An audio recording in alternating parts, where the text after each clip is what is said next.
Hello and welcome. In this tutorial I will teach you how to make Fendi, Burberry and Supreme t-shirts at home.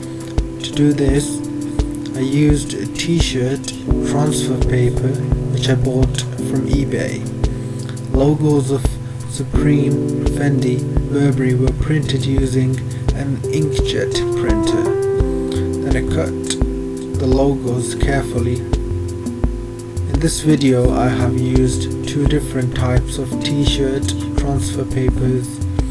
One type is used for white or light colored t-shirts and the other is used for black or dark colored t-shirts. Also the methods are different for two different types of transfer paper.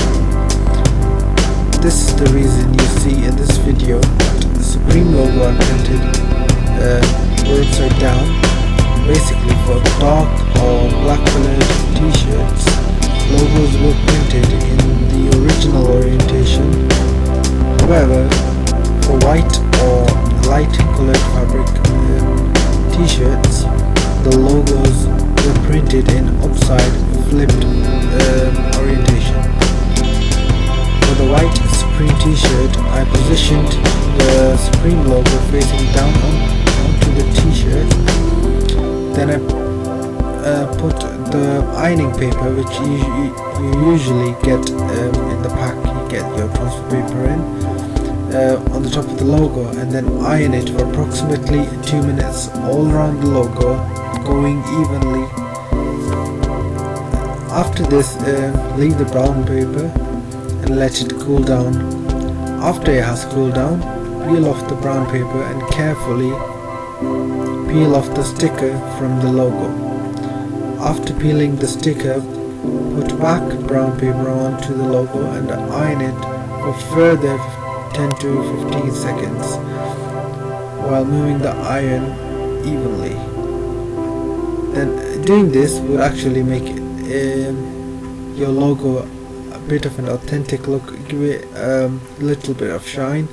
It'll embed the logo into the fabric a lot better. Then after ironing it, leave the brown paper to cool down, and then when you're done and it's cool, peel off the brown paper carefully. The method for dark colored t-shirts is different. For black t-shirts, I peeled off the sticker from the logo and put the logo onto the t-shirt facing up. Using brown paper, I ironed the logo for about 2 minutes. This does not need to be ironed again as we did for the white t-shirts after peeling the stickers. Thank you for watching this video. Give it a thumbs up and don't forget to comment what you liked about this video. Subscribe and comment if you have any questions or if you'd like to see a specific tutorial. Thanks for watching, guys.